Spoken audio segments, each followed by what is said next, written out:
Ben senden evvel yaşayırdım. Sadece nefes alırdım. Her gün eyni renkdeydi.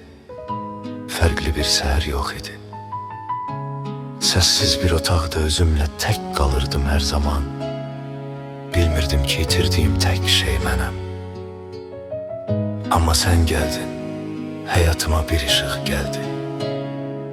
Benim yarımçıq cümlelerim seninle tamamlandı. Sənə görə gülürəm, sənə görə yaşayıram. Hər çətinlikdə dözürəm, səninlə ayaqdayam.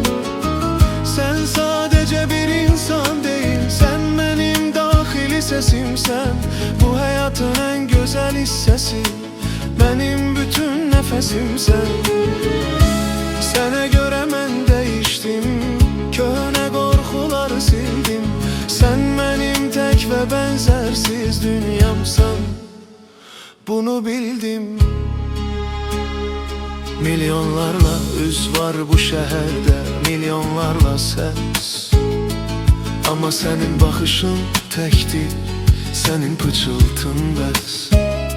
Sen başkalarına benzemir, sen özünden bir senetsen.